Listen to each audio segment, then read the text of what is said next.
Hey there guys, Aldershot here, and today we're going to do an early look video into Earthlock Festival of Magic, developed by Snowcastle Games.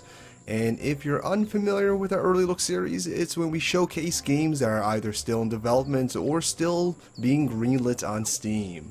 Alright, now luckily for Earthlock, this game has already been greenlit by the Steam community, so no worries there. However, it's still very much in development. I'm happy to report though that their Kickstarter campaign has been a full success. It's been funded and ready to go. I myself is a backer myself, so I'm pretty happy to see that, as I'm pretty excited to actually play the full version of this game. Alright, so Earthlock Festival of Magic is actually a classic turn-based RPG that's very much inspired from the likes of, Final Fantasy or Dragon Quest or Xenogears or Xenosaga, those sorts of games, alright? So if you're into that genre, you might want to give this game a little checkout.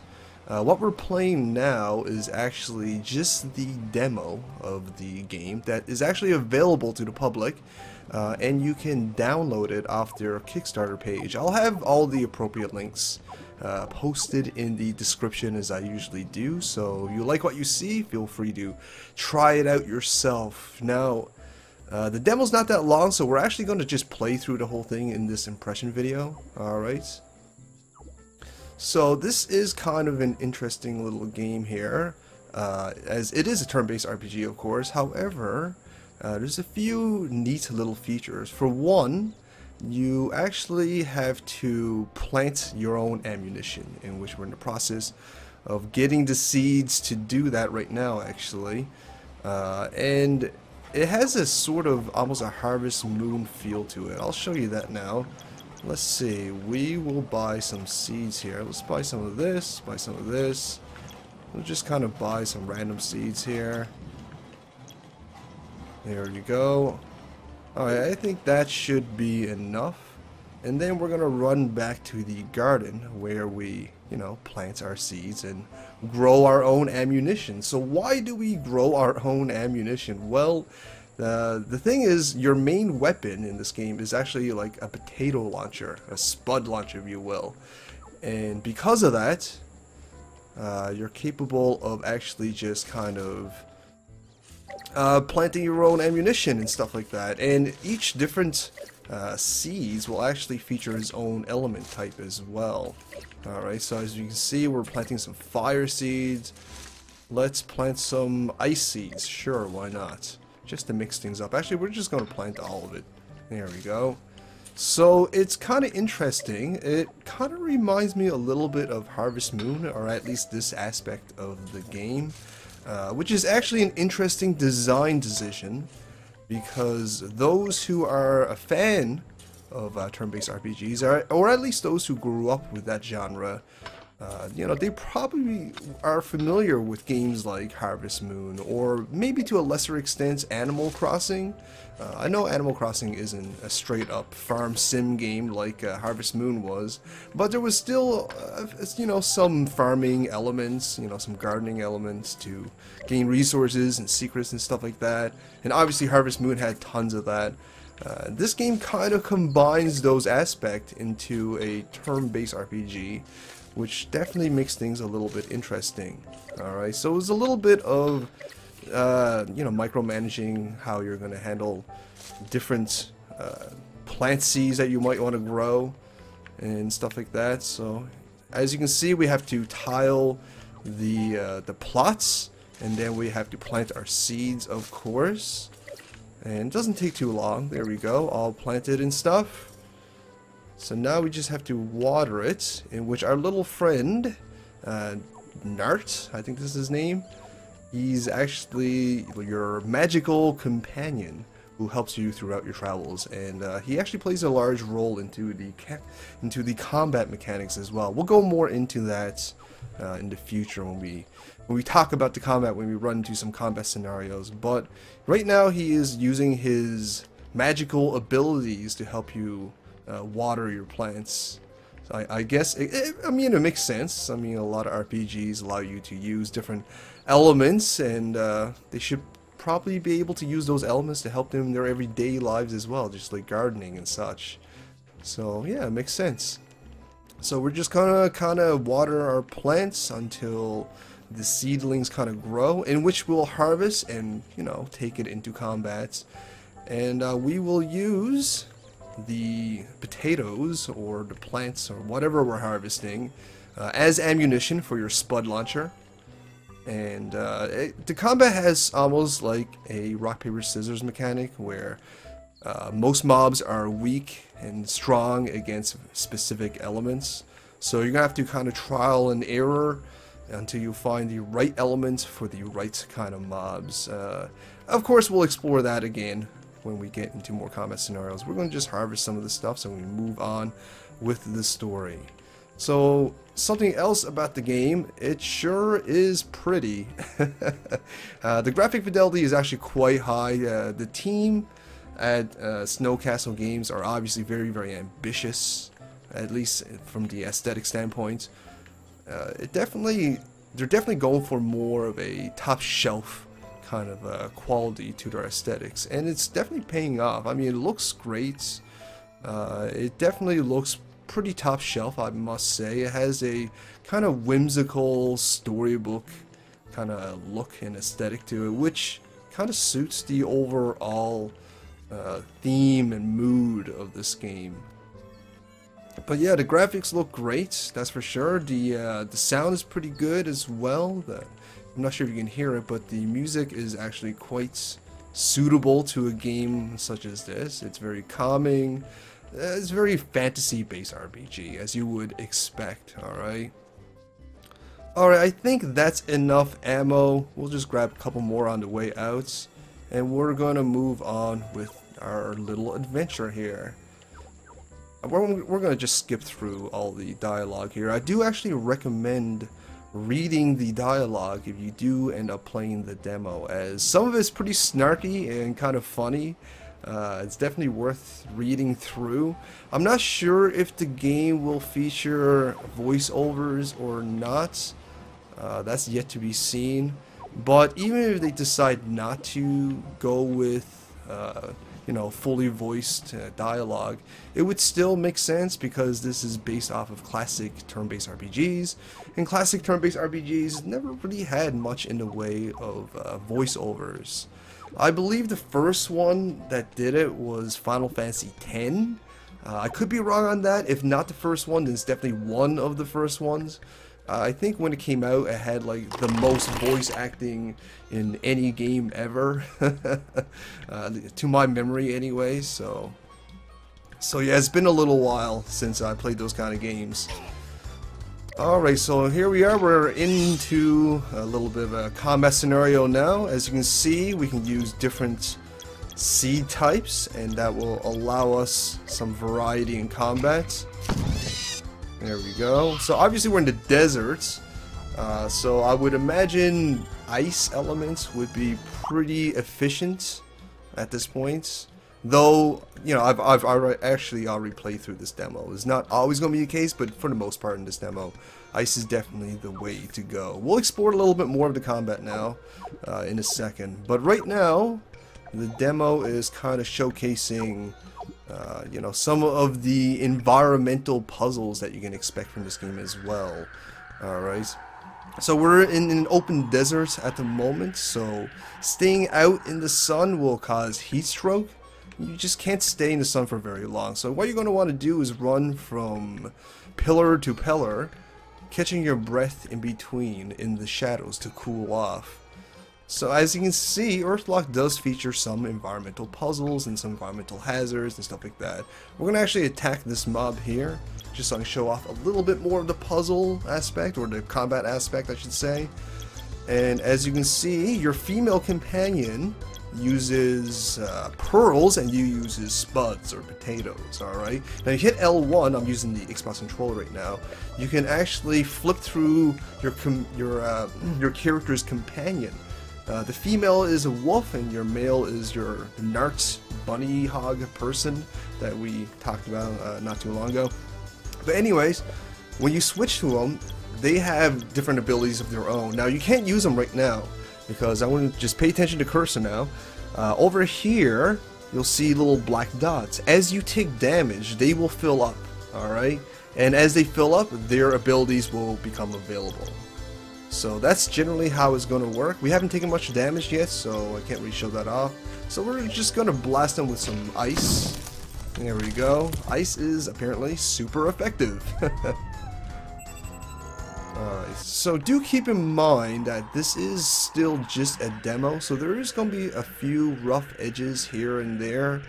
But overall, I have to say, as an early demo, or an early alpha, whatever you want to call it, it's actually, they're showing a lot of promise here. You can tell these guys are putting a lot of efforts into this game. This is definitely a passion project.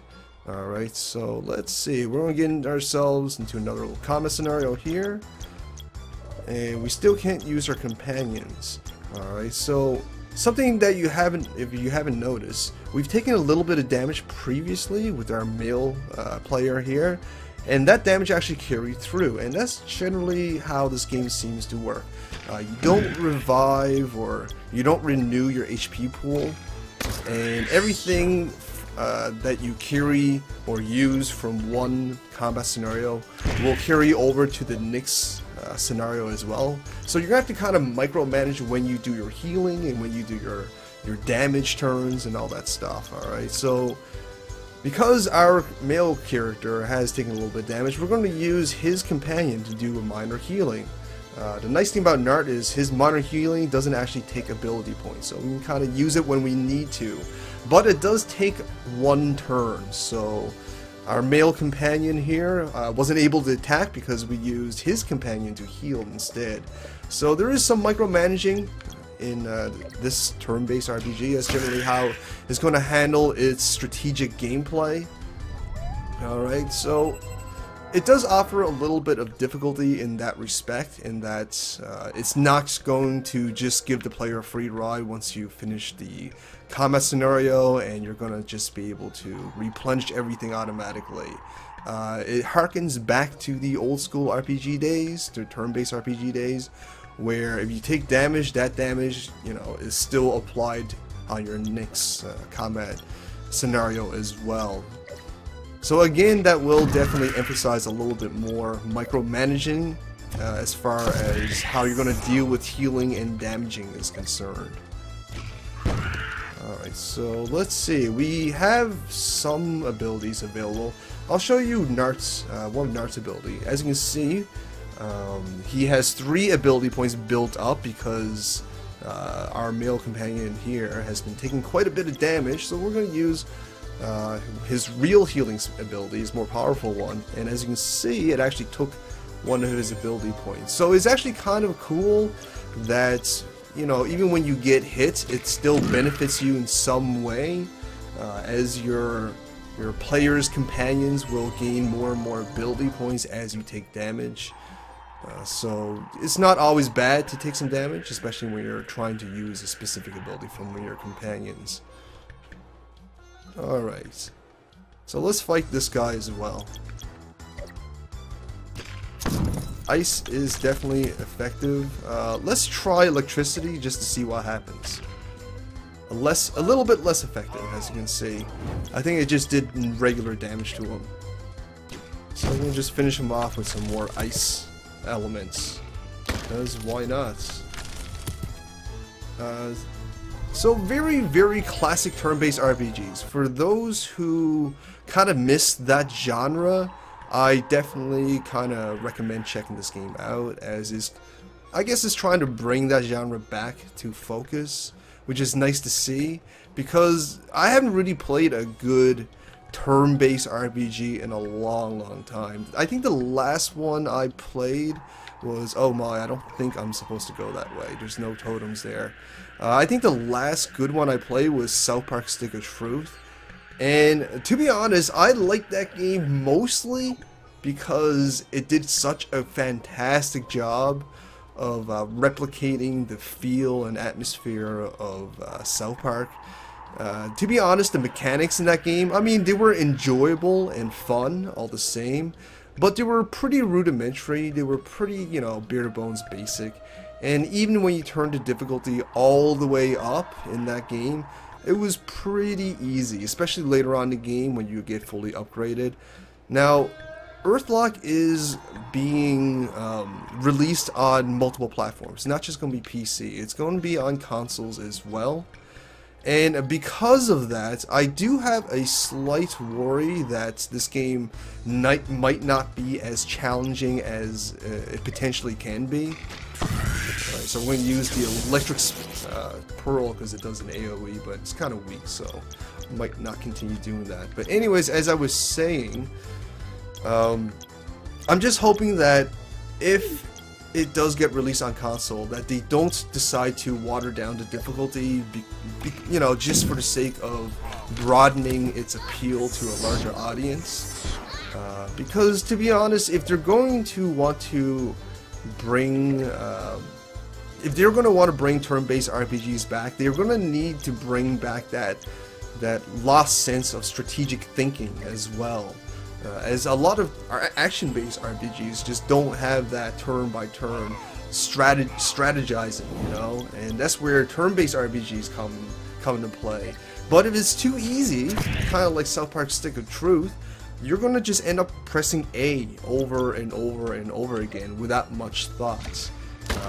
I mean, it can still be enjoyable, but at the same time, I think if this game kind of holds true to its inspiration, that it keeps that kind of challenge that a lot of the old school turn-based RPGs present, then this game can be something, you know, really, really fantastic. It's already garnered quite a bit of attention, as the Kickstarter campaign not only succeeded, but surpassed its total amount by $20,000. So, good on them for that. Alright. But again, I really hope that they do keep a certain degree of challenge to the game, and that they don't water it down just for the sake of broadening its appeal. So as you can see, we're using some of our companions' abilities, because we built up quite a bit of ability points, and it did quite a bit of damage, especially the wolf's howl, or whatever it's called. It pretty much killed everything except for that one crab, which we'll take care of now. Boom, just like that. Now, the graphics, it does look pretty damn good, especially considering that this is an early demo. It's not even a alpha, really. It's a demo. So I can't wait to see it in its final form and see what kind of polish that they'll apply. If you haven't noticed, I'll draw attention to it in our next combat scenario. You haven't noticed some of the pupils on the characters look a little bit dead. It can be forgiven because, you know, this is still very much in you know, early access, or not even early access. Again, this is just a demo. But if I was to offer some feedback, I would definitely recommend fixing the pupils on the characters, as it seems to be a little bit low resolution. Now, I don't really like being overly critical in my early look series, as it tends to talk about games that are still in development. But I still like to offer feedback, especially at its in development phase, as it's obviously not too late to fix minor issues. So if I was to give feedback, that would definitely be one of them, just to kind of polish up some of the graphical aspects a little bit, because, you know, how good it looks, and you know, the style of it all is definitely one of the reasons that drew me to this game, that kind of incentivized me to back in this game. So as you can see, the pupils on the character look a little dead. So yeah, there is that. But yeah, I hope they keep polishing on how it looks. I hope they keep improving the game. I'm sure they will. As I mentioned, this is still very much in development. Alright, but it's not even just, you know, the overall style, or it's not even just the texture quality or the modeling quality of the game that I like so much. It's the overall style of it. I mean, I really like the storybook look to it. It has, I don't know, almost like a Zelda-ish sort of feel as far as aesthetics go. Like, the game is not, you know, it's not low detail, but it's also at the same time simple in its design and in its texturing and stuff like that, and it's just trying to get across, you know, simple aesthetic design, which is fine to me. In fact, I generally like that kind of design philosophy, as over detailing and over cluttering textures and stuff like that tends to just busy the eye and make everything look much too forced. Alright, so we're gonna fight this mini boss here, and we're gonna use one of our abilities to help him from doing too much damage to us. Blackout tends to reduce his accuracy, essentially. Alright, so we're gonna have to heal up there. Now, again, I have actually already finished this demo, so that's why I'm kind of flying past it. Your first time through might take you around an hour or so, give or take. But I'm gonna try and get it done under half an hour if I can, as I don't want to stretch this video on too long. But all the same, it's not overly long, you know, there's not too much to it, so I do want to show you what it's all about. I remember fighting this guy the first time. It was pretty exciting. He actually came close to killing me. But not this time. Revenge is mine. Alright, we're gonna have to do some healing, as we are taking quite a bit of damage. We should be using our companion's abilities more often, I think. I think that will help, as it does quite a bit of damage, I believe. Let's see here. 300, that's not bad. We're gonna have to heal our male character here. I keep referring them to male and female because I don't remember their names. And there's like 2 names here, Ive and Taika, and I'm not really sure which one is which, so yeah, there is that. Alright, so Perfect Storm is a lightning elemental. Let's try an Ice Pearl and see if it does about the same damage. No, we should be using Perfect Storm. It does more. Let's use Guardian Force for a little bit of defense. That's Nart's special ability. It reduces damage, gives me a shield essentially. You know, the usual RPG tropes that you would expect from a game like this.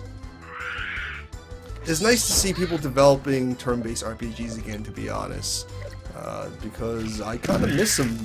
And there's been a huge focus on more action-based RPGs, or a combination of roguelike and RPGs. It's been quite popular as well. But all the same, I'm glad, like I say, I'm glad that these guys are bringing this genre back to light, as I remember playing the crap out of it when I was just a youngling. Alright, some more healing, thank you.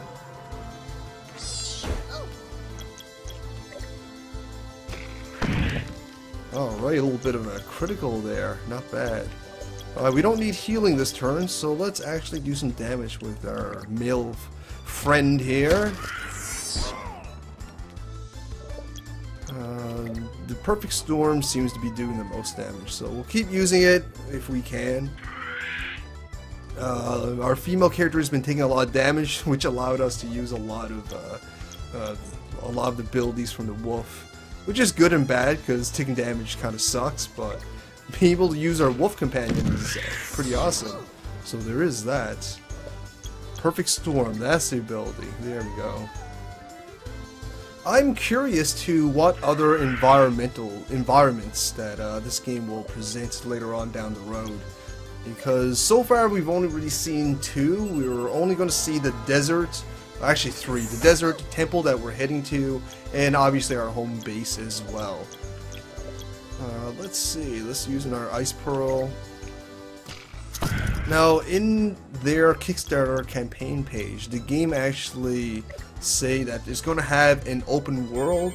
This demo doesn't showcase that quite yet, understandably so, as that tends to take a lot of resources to create, but it's nice to see that they're going to bring open world and not this like level by level linear kind of progression that the Final Fantasy series seems to love so much. I know a lot of classic RPGers definitely miss the open world, South Park Stick of Truth had a pseudo open world. The town of South Park was kind of the open world, but it's still nowhere near the likes of what we've seen from like Final Fantasy or you know, games like that, right? So let's take care of this guy right quick. Let's just blast him with ice. And if we learned anything from Pokemon or any other RPG, ice tends to be pretty effective on anything that is burning. And that guy was definitely on fire. Alright, so we're going to keep making our way to the temple. And then I can showcase a bit more of what this game has to offer. The game, again, definitely has some environmental puzzles. And we are going to see them right now. Actually, should go over here if I remember correctly, as there is a chest. Grab it, open it. A little bit glitchy on opening the chest, but again, this is a very, very early demo, so these things are excusable. When developers put demos like this out, you know, they're not saying this is the final product. In fact, usually there's a huge disclaimer saying that it's not. And if you look carefully right now, our little friend is now our crotch, which is kind of interesting. But anyways, as I was saying, when developers put demos like this out, it's really just to help the viewers and the audience get an idea of what they're trying to create. Again, they're not, you know, final releases, and they're not the final versions. They just really want to show, you know, the potential of the game. They want to show some of the rudimentary mechanics and basically all the important aspects of the game. Its features, its gimmicks, and you know, its graphical fidelity as well. And even the graphical fidelity side, a little bit less so, because it tends to be, you know, early and still needs a lot of work. This game, however, still looks pretty damn good, even just as a demo though. So when you're taking a look at games like this, that's put out extremely early, especially as a demo, do keep that in mind, that again, the developers are just trying to get, you know, the really important aspects through to their audience. And by no means is this representative of the final product. Alright, so we just turn on another color, in which we're going to use that to lower that side there. Now, as you can see, those walls actually double up as bridges as well, which kind of makes it interesting. And we're just turning on the appropriate colored signets or buttons, whatever you want to call it. And that way we can hit the main button and close off and open the appropriate walls, so we can get across to new areas, just like that. There we go. Now, I already mentioned the music was pretty appropriate and pretty decent for the game, and as you can hear in the background, it's definitely appropriate. It has that Arabic kind of soundtrack behind it.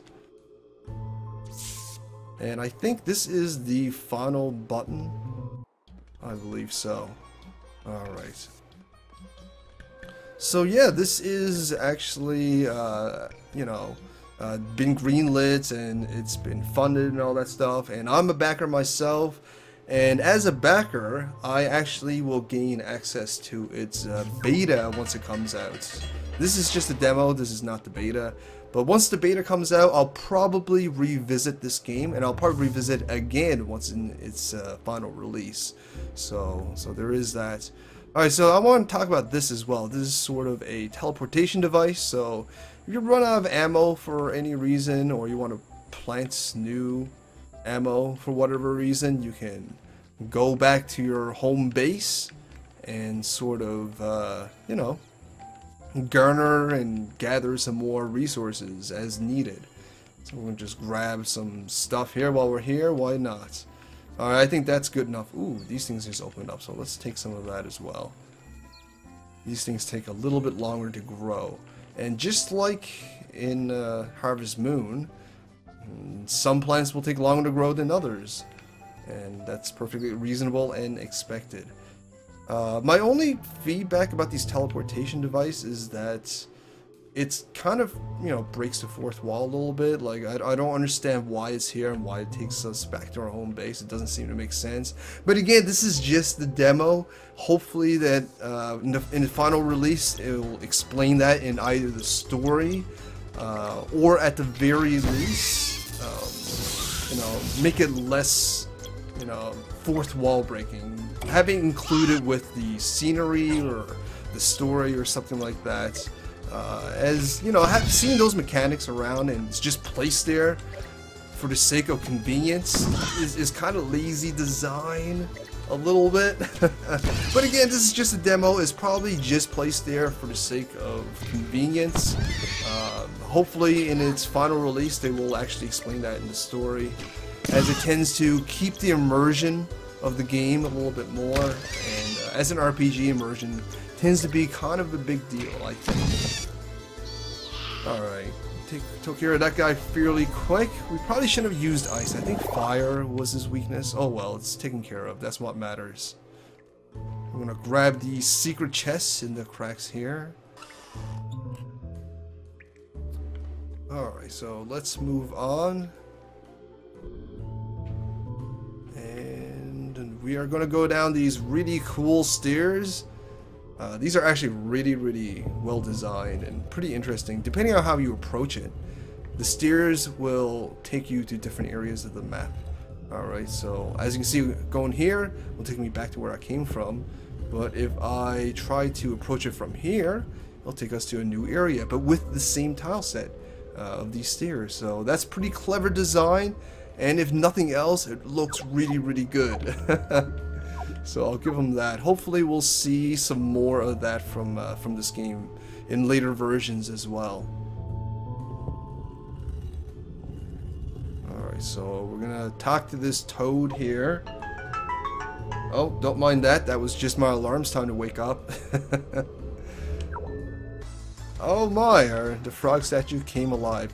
I kind of already knew that because I played through this demo. But that's besides the point. I'm trying to act surprised. This guy is going to be our last boss, so this is going to be pretty much the last part of the demo. So overall, I have to say, I enjoyed this game, even though it's just a demo. I think it has a lot of potential, has a lot of promise. It looks damn good. I love the style of it. And the sound design is pretty good as well. It harkens back to classic RPG kind of music. Alright. And I think it has a few interesting mechanics as well. Oh my, he just died. So we'll revive him with our buddy. It does have an interesting kind of buddy mechanic with your characters. I believe each character will have their own buddies as well, which is definitely kind of interesting. I'm not sure if you can switch them up or not, but yeah. Let's see, we're gonna definitely need some healing. Let's heal her and see where we can go from that. In my first playthrough, I kind of killed him a lot, you know, more efficient, because I actually killed and fought every encounter. And this one I skipped a lot of encounters, which kind of made me a little bit under-leveled.